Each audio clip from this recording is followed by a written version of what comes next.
Hello everyone, good morning. Hope you all are fine. I am Pilani Trivedi, continuing the lecture of FIBCom SAM 2, that is of English subject. We have started the discussion of grammar, and in grammar we have started the first topic, that is parts of speech. Parts of speech એટલે કે વાક્ય. સ્પીચમાં આવે છે વાક્ય અને વાક્યના ટુકડા, એટલે subject ને એ બધું. એક ક્લિયર અન્ડરસ્ટેન્ડિંગ્સ માટે એક આ સિલેબસમાં નથી અને ટેક્સ્ટ બુકમાં પણ નથી, પણ ક્લિયર અન્ડરસ્ટેન્ડિંગ માટે પાર્ટ્સ ઓફ સ્પીચની એક કોષ્ટક મેં બનાવ્યું છે.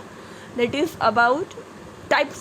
Parts of speech is divided into two broad categories. Parts of speech બે વિભાગમાં ડિવાઇડ કરવામાં આવે છે, ઓપન ક્લાસ અને ક્લોઝ ક્લાસ.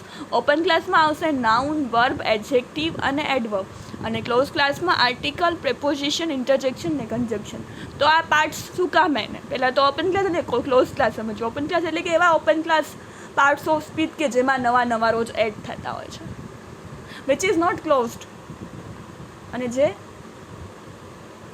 ફિક્સ નથી, જેમાં રોજ નવા એડ થાય છે. The parts of speech which are not fixed and the words are daily added to ધેમ.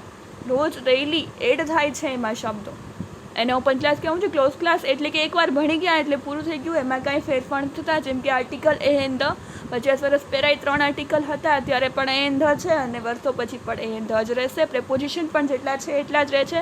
ઇન્ટરજેક્શનમાં પણ ફેરફાર નથી થતો, અને conjunction and, but, or, so, why, therefore, so, because એ બધા એમ રહે છે. એટલે ઓપન ક્લાસ છે એમાં નવા શબ્દો એડ થાય છે, અને ક્લોઝ ક્લાસ એટલે એવું છે કે જે તમે એકવાર ભણશો એ સેમ ને સેમ રહેશે, એમાં કાંઈ ફેરફાર નહીં થાય. એટલે આ છે નાઉન, વર્બ, એડજેક્ટિવ, એડવર્બ છે ઓપન ક્લાસ છે, અને એમાં નવા એડ થતા હોય છે. અને ક્લોઝ ક્લાસમાં આર્ટિકલ, પ્રેપોઝિશન, ઇન્ટરજેક્શન અને કન્જક્શન આવે છે. તો આ એક ટોપિક સિલેબસમાંથી, but for general understanding I have added to it. હવે આપણે હતા કાલે ઓક્ઝિલરી, પ્રાઇમરી ઓક્ઝિલરી વર્બ્સમાં, જેમાં આપણે જોયું ટુ બીનું રૂપ જોયું. હવે to have,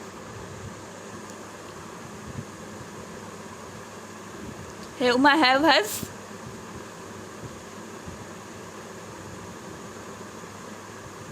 have is use to from perfect tense. પૂર્ણકાળ દર્શાવવા માટે હેવનો ઉપયોગ થાય છે. I have forgotten your address. I have forgotten, હું ભૂલી ગઈ હતી. Krishma has left her job, તેણે જોબ છોડી દીધી છે. Mister Shah had left the place before we reached. અમે પૈસા પહેલાં તો પ્લેસ છોડીને જતા રહ્યા હતા, જે ક્રિયા પૂર્ણ થઈ ગઈ છે.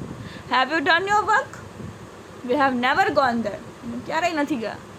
હેડ plus better, had better plus V, એટલે કે કરતાં બાદ ઉપરોક્ત રૂપના ઉપયોગ દ્વારા ભૂતકાળમાં ન થયેલી ક્રિયા, જે કાલે જોયું આપણે, you had better work hard, કાશ તમે આ કરી લીધું હોત, એના જેવું. You're better accept the proposal. I had better to go home, કાશ હું ઘરે વહી ગઈ હોત. Do is use to form a negative of simple present and simple past. ડુનો ઉપયોગ, આઈ ડુ નોટ નો હિમ, હું નથી જાણતી. સાદા વર્તમાન કાળમાં અને સાદા ભૂતકાળમાં એનો નકાર માટે વપરાય છે. They do not live in Mumbai. Ash does not like mangoes. They did not inform me. It did not rain yesterday. Do માં આવશે. Do is used to form interrogative of simple present and simple past. Do નો ઉપયોગ સાદા વર્તમાન કાળ તથા સાદા ભૂતકાળમાં પ્રશ્નાર્થ બનાવવા માટે પણ થાય છે. Do you like English movies? Does your sister study well? Did you see the newspaper? Did you go there? Simple tense માટે વપરાય છે. સાદો વર્તમાન કાળ કે સાદો ભૂતકાળ. Do is use to avoid repeating the same verb or phrase. વાક્યમાં રહેલા ક્રિયાપદ કે વાક્યાંશને પુનરાવર્તન બીજી વાર ઉપયોગ ન કરવો પડે એમ. My friend likes politics and I do too. મને પણ ગમે છે, આખું વાક્ય ન લખવું પડે, તો આઈ do two. She sang a song and the children did too. They make mistakes but I do not. આખું વાક્ય પાછું રિપીટ ન કરવું પડે, સેમ શબ્દોનું પુનરાવર્તન ન કરવું પડે, એના માટે પણ ડુનો ઉપયોગ થાય છે. Do is use to make an affirmative or imperative sentence. વિધાન વાક્ય કે આજ્ઞાત વાક્યમાં રહેલી વાતને ભારપૂર્વક કહેવા માટે થાય છે. Vipasha does look very beautiful. We do respect our elders. I do like my students. Do study harder.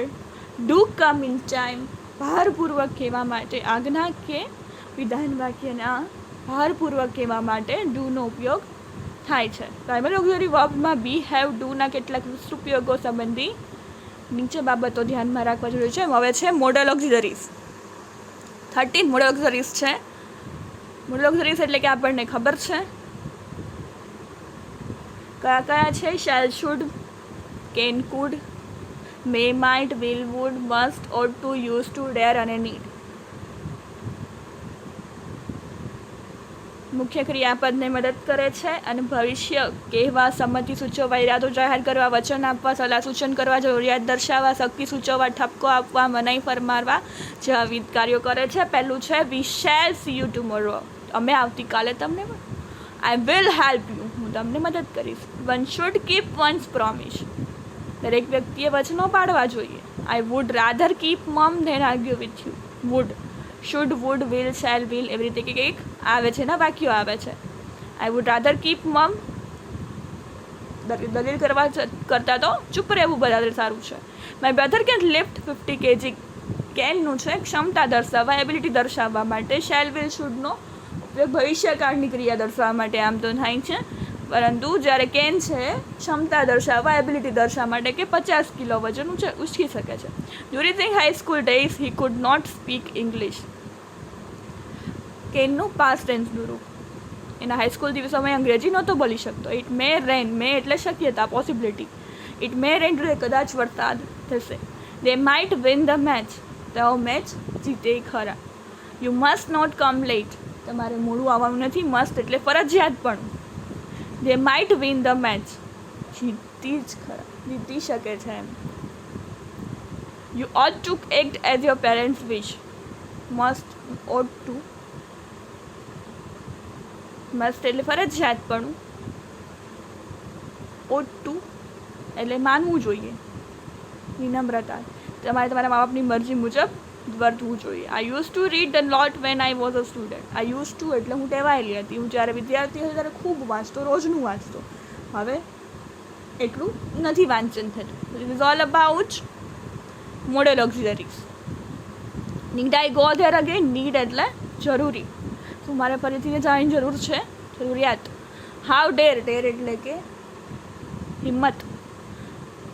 You open my purse, મારું પર્સ ખોલવાની હિંમત કેમ થઈ? હવે જનરલ કેરેક્ટરિસ્ટિક્સ ઓફ મોડલ્સ ઓક્ઝિલરીઝની જનરલ કેરેક્ટરિસ્ટિક્સ શું છે? એની લાક્ષણિકતા શું છે કે આપણે ઓળખી શકાય કે આ મોડલ ઓક્ઝિલરીઝ છે કે નહીં? Model auxiliaries are always used with a main verb. મુખ્ય ક્રિયાપદ સાથે વપરાય છે. They are never used alone, એકલો ઉપયોગ નથી થતો. મોડલ ઓક્ઝિલરી વર્બ્સ માત્ર સહાયક ક્રિયાપદ તરીકે જ કાર્ય કરે છે. પ્રાઇમરી ઓક્ઝિલરી વર્બની જેમ તેઓનો ઉપયોગ મેઇન વર્બ તરીકે કદાપી થતો નથી. તે મોડલ ઓક્ઝિલરી વર્બનો ઉપયોગ હંમેશા મેઇન વર્બની સાથે થાય છે. સી કેન ઉર્દુ ન આવે, સી કેન સ્પીક ઉર્દુ આવે. Modal auxiliary verbs do not change according the number of person of the subject. એમાં કાંઈ ફેરફાર થતો નથી વચન અનુસાર કે પુરુષ અનુસાર. આઈ કેન, આઈ માઇટ, આ we can, we might, she can, she might. તો એમાં કાંઈ ફેરફાર નહીં થાય. જેમ છે એમ જ વપરાય છે. આઈ, હી, માય, હી, શી, ઇટ, વી બધા સાથે એમનું એમ વપરાય છે. Modal auxiliaries verbs don't have infinitive, present participle or perfect participle form. એમાં કોઈ પાસ્ટ ટેન્સના કે આઈએનજીવાળા કે એસઈએસવાળા રૂપ નથી. મેઇન વર્બ્સને હોય છે જે મોડલ ઓક્ઝિલરીઝ છે, અને ઇન્ફિનિટિવ, પ્રેઝન્ટ પાર્ટિસિપલ કે પર્ટિસિપલના સ્વરૂપો હોતા નથી. એટલે કીધું ને, માઇટમાં જે એસ લાગે, આઈએનજી લાગે, ઈડી લાગે એવા રૂપ એમાં હોતા નથી. હવે છે પહેલું શેલ. હવે બધાને ડિટેલમાં જોઈશું. Shall, shall is use to first person to express futurity. I અને વી સાથે. ફર્સ્ટ પર્સન એટલે હું અને તમે. આઈ અને વી સાથે ભવિષ્યની ક્રિયા નિર્દેશ કરવા માટે વપરાય છે અને ભવિષ્યકાળમાં નિર્માણમાં તેનો ઉપયોગ થાય છે. I shall see you tomorrow evening.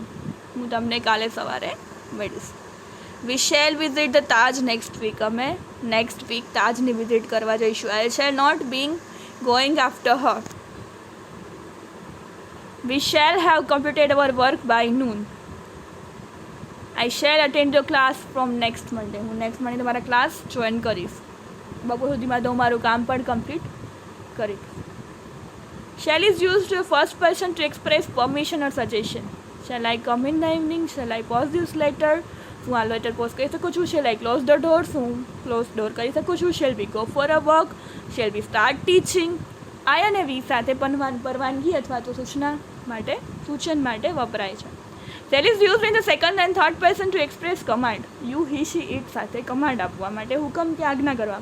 You should not copy in the examination. She shall sign the agreement. You should not copy in the examination. તમારે એક્ઝામિનેશનમાં કોપી ન જ કરવું જોઈએ. She shall sign the agreement. એને આ agreement sign કરવું જ જોઈશે. He shall join the navy. He navy join કરશે. They shall not smoke in the operation theatre. Operation થિયેટરમાં સ્મોકિંગ ન કરવું જોઈએ. You shall not swim in the sea. દરિયામાં એ રીતે સ્વિમિંગ ન કરવું જોઈએ.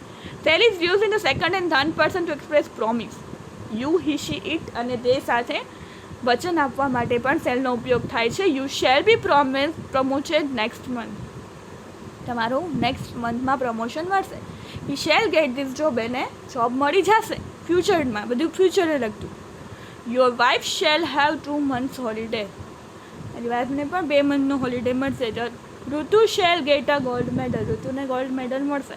તે શેલ બી રિવોર્ડેડ. એને પણ રિવોર્ડ મળશે. Shall is use in the second and third person to express a threat or warning. Second and third person એટલે કે યુ, હી, શી, ઇટ એ થર્ડ પર્સન કહેવાય. ફર્સ્ટ પર્સનમાં હું અને આપણે આવીએ. સેકન્ડ પર્સન એટલે તમે. અને થર્ડ એટલે કોઈ ત્રીજી વ્યક્તિ. હી, શી, ઇટ, દે કોઈ પણ હોઈ શકે. એને ધમકી કે ચેતવણી આપવા માટે શેલનો ઉપયોગ થાય છે. You shall be punished if you come. જો તમે મોડા આવશો તો તમને punishment. You shall be dismissed if we comes late. જો એ મોડા આવશે, લેટ આવશે તો એને પણ ડિસમિસ્ડ કરી દેવામાં. Shall be find if the drive in a one way street. One way road ઉપર જો તમે ડ્રાઈવ કરશો તો તમને પણ નોટિસ મોકલવામાં આવશે.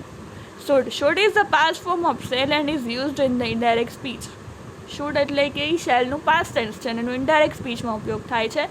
શી told me that I should help her. He told me that I should. જ્યાં શેલ હશે એનું શુડ થઈ જશે. Mind my own business. I told you that you should not leave the shop. જ્યાં શેલ હશે એનું એક્ટિવ ડાયરેક્ટમાંથી ઇનડાયરેક્ટ કરતી વખતે કે એક્ટિવમાંથી પેસિવ કરતી વખતે એનું શુડ થઈ જશે. This is all about today's lecture. We'll continue in the next lecture. So thank you for listening. Have a nice day.